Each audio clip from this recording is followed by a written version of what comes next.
میں اعظم خان آپ سے مخاطب ہوں اور آپ جانتے ہیں کہ میری ساری زندگی اور زندگی کا عمل ایک آئینے کی طرح آپ کے سامنے ماضی میں بھی رہا ہے، آج بھی ہے، اور آپ کل اور آج سے میرے آنے والے کل کا اندازہ لگا سکتے ہیں۔ مجھ پر، میرے اپنوں پر، میرے پیاروں پر گزرے ہوئے 4-5 سال میں جو کچھ ہوا ہے وہ کسی سے پوشیدہ نہیں ہے، اور غالباً یہ ایک ایسی افسوسناک تاریخ ہے جس پر آنے والا کل ہندوستان کے اس نظام جمہوری پر ضرور تنقید کرے گا اور کچھ نہ کچھ اپنی رائے پیش کرے گا۔ روز اول سے زندگی کا مشن یہی تھا کہ جو لوگ بہت کمزور ہیں، بہت نظر انداز ہیں، اپیکشت ہیں، اور کسی مقصد کے تحت پوری دنیا میں اور بالخصوص ہمارے ہی اپنے مادر وطن میں ایک خاص طبقے کو پیچھے رکھنے کے لیے جو منصوبہ بند تحریک ہے، اس کا مقابلہ بھی کسی غیر منصوبہ بند تحریک سے نہیں کیا جا سکتا۔ لازم تھا، لازم ہے، اور آنے والے وقت بھی شاید یہی اصول کامیابی سے گامزن ہوگا کہ ہم اپنی آنے والی کل کی نسلوں کے لیے کوئی ایسا نقشہ تیار کریں جن میں اگر ان کے لیے بہت آسانیاں نہ ہوں تو وہ سختیوں کو سہن کر سکیں اور ایک نارمل زندگی، ایک عام زندگی گزار سکیں۔ ہمارے بچوں کے اندر صلاحیتوں کی کوئی کمی نہیں ہے، انہیں موقع نہیں ملتا، خوبیوں کی کمی نہیں ہے، انہیں موقع نہیں ملتا، آگے بڑھنے کی حوصلے کی کمی نہیں ہے، انہیں موقع نہیں ملتا۔ یہ موقع ملے، ہم اس کے لیے کوشش کریں اور تعلیمی ادارے قائم کریں۔ میں ان تمام لوگوں سے، صاحب حیثیت لوگوں سے، صاحب اقتدار سے جو طاقت میں ہیں، چاہے وہ سیاسی طور پر ہوں، مالی طور پر ہوں، افسر ہوں، ریٹائرڈ ہوں، سروس میں ہوں، جو جذبہ رکھتے ہیں لیکن وہ جذبہ جو صرف اپنی حد تک ہو، ڈرائنگ روم میں بیٹھ کر اس کو ڈسکس کر لینے کی حد تک، رائے دینے کی حد تک ہو، ایسی رائے سے قوموں کی تقدیر نہیں بنتی۔ قومیں تو بہت بڑی چیز ہیں، کسی قبیلے، کسی گھر اور کسی فرد کی تقدیر بھی نہیں بنتی۔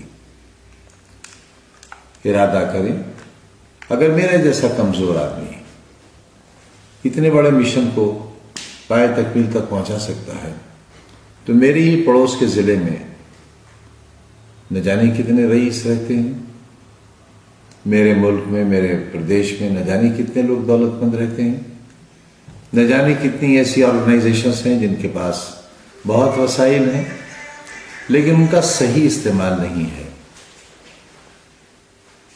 یہاں تک کہ ہمارے زکوٰۃ کے پیسے کا صحیح استعمال نہیں ہے۔ اگر ہم اس پیسے کا استعمال اپنی دولت کا، اپنے اخراجات کا، اپنے دوست احباب پر خرچ کرنے کا، اپنے سیر و تفریح پر خرچ کرنے کا، اپنی شان و شوکت پر خرچ کرنے کا، اپنی رہائش پر خرچ کرنے کا، اپنی زندگی کی دیکھ بھال پر خرچ کرنے کا پیسہ اگر ایک حصہ بھی آنے والی نسل کو پڑھانے کے لیے خرچ کرنے لگیں تو یہ بڑی خدمت ہوگی۔ میں خدمت تو نہیں کہتا، ایک کوشش ہے، ایک یونیورسٹی بنائی ہے، اسکول بنائے ہیں، یہ بات بھی صحیح ہے کہ اس کے ساتھ بہت ہی نازیبا سلوک ہو رہا ہے، اور ہم کیسے برداشت کر رہے ہیں؟ ہمیں تو اپنی قوت برداشت پر کبھی کبھی حیرت بھی ہوتی ہے کہ ہم ہڈی گوشت کے بنے ہوئے انسان ہیں بھی یا نہیں ہیں، کوئی پتھر کی پہاڑی تو نہیں ہے، کوئی فولاد کا دریا تو نہیں ہے جو بہتا ہے لیکن فولادی طاقت سے۔ ہمارے اندر احساس بھی ہے، ہمیں غم بھی ہوتا ہے، تکلیف بھی ہوتی ہے، انگارہ ہمارے سر پر رکھا جاتا ہے تو اس کی تپش بھی محسوس ہوتی ہے، لیکن یہ سب کچھ برداشت کرتے ہیں اس لیے کہ ہم نے جو اپنے آپ سے عہد لیا ہے، میرے اپنوں نے، میرے احباب نے جو عہد لیا ہے، جو ہمارے ساتھ جیلوں میں رہے، آج بھی ہیں، جنہوں نے سختیاں سہیں، آج بھی سختیاں سہ رہے ہیں، جو برباد کر دیے گئے، لیکن انہوں نے شکایت کا موقع نہیں دیا. بہتوں نے دیا بھی، بہتوں نے تیزاب کے خنجر بھی پار کیے، لیکن بہت سے ایسے ہیں جنہوں نے بہت تکلیف کے وقت میں بھی ساتھ نہیں چھوڑا ہے، اور انہی کے تعاون، انہی کی محبتوں کے سہارے ہم ابھی تک کھڑے ہیں. آپ سے صرف ایک اپیل کرنا چاہتے ہیں. یہ تعلیم گاہ میری تربیت گاہ بھی ہے، اور یہ آپ کی آنے والی نسلوں کا سنہرا خواب ہے. اسے ٹوٹنے مت دیجیے. کوئی دولت، کوئی طاقت شاید اب اسے اتنا نہیں بچا سکتی جتنا طلباء کی تعداد اسے بچا سکتی ہے. آپ کے بچے، آپ کی بچیاں پڑوس کے اضلاع میں جاتی ہیں، اور بڑی تعداد میں یہاں سے طالب علموں کا منتقل ہونا میرے خیال سے ہمارے لیے ایک فکری موضوع بھی ہے. بچے ہمیشہ یہی چاہتے ہیں کہ ان کو باہر جانے کا موقع ملے، گھر سے نکلنے کا موقع ملے، لیکن وہ یہ نہیں جانتے کہ چند سالہ زندگی جو ان کی تعلیمی زندگی ہے، وہ ان کی قبر تک بچنے والی زندگی پر بہت بھاری گزر سکتی ہے. آپ پر ذمہ داری ہے ان کی بہتری اور ان کے کل کے لیے آپ سوچیں. ان اداروں کی جا کر جو ہمارے ضلع کے دائیں اور بائیں بنے ہوئے ہیں، ان کا تعلیمی معیار دیکھیں، وہاں کا ماحول دیکھیں، وہاں کی زندگی دیکھیں، وہاں کا اخلاق دیکھیں، وہاں کے جینے اور مرنے کے اور چلنے اور پھرنے کے طریقے دیکھیں. آپ کو اندازہ ہوگا کہ ہم خود اپنے آپ کو جان بوجھ کر جہنم کی آگ میں جھونک رہے ہیں. پھر ایک بار آپ جوہر یونیورسٹی بھی آ کر دیکھیے، یہاں کا ماحول دیکھیے، یہاں کی خوشنما فضاؤں کو دیکھیے، یہاں کے ٹھنڈے ماحول کو دیکھیے، آب و ہوا دیکھیے، یہاں کی ہریالی دیکھیے، آپ عمارتوں کا حسن دیکھیے، یہاں اساتذہ کی محنت دیکھیے، ہمارے طالب علموں کی شرافت اور ان کے پڑھنے اور یہاں رہنے اور جینے کا انداز دیکھیے. آپ ہماری تربیت دیکھیے آپ آ کر یہاں، اور یہ بھی جان لیجئے کہ ہمارے یہاں سے پاس آؤٹ ہونے والے اسٹوڈنٹس بیکار نہیں پھر رہے ہیں. ہم یہاں پلیسمنٹ کا کوئی وعدہ ماضی میں نہیں کرتے رہے ہیں. مستقبل میں کیا ہوگا یہ نہیں جانتے، لیکن ماضی میں نہیں کرتے رہے. اس کے باوجود ہمارے یہاں کے پاس شدہ جج بھی ہیں، اسرو میں بھی ہیں، ودھان سبھاؤں میں جوائنٹ سیکریٹریز کے پدوں پر ہیں، ہندوستان کے باہر اچھی اچھی ملازمتوں میں ہیں.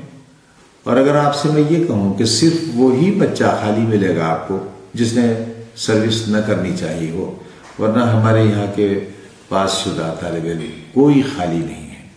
ہمارے یہاں پیرامیڈیکل میں، فارمیسی میں، ایگریکلچر میں ان کا کورس ختم ہونے سے 6 مہینے پہلے اپائنٹمنٹ لیٹر آ جاتے ہیں.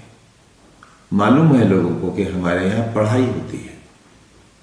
ہمارے یہاں فیس اٹینڈنس لگانے کے لیے نہیں لی جاتی بلکہ بچوں کو تعلیم دینے کے لیے ہی فیس لی جاتی ہے.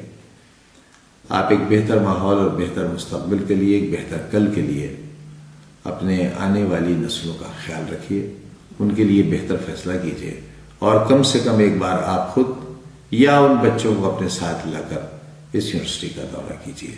ہو سکے تو مجھ سے بھی ملاقات کیجیے. میں یہاں آپ سے ملوں گا، آپ کے سوالات کا جواب دوں گا. آپ ہمارا انجینئرنگ کالج تو دیکھیے، IIT کی ٹکر کے ہمارے انجینئرنگ کالج ہیں. ہماری لیبس دیکھیے آپ، کتنی ماڈرن لیبس ہیں ہماری. شاید ہی قریب کی یونیورسٹیز میں ایسی لیبس ہوں.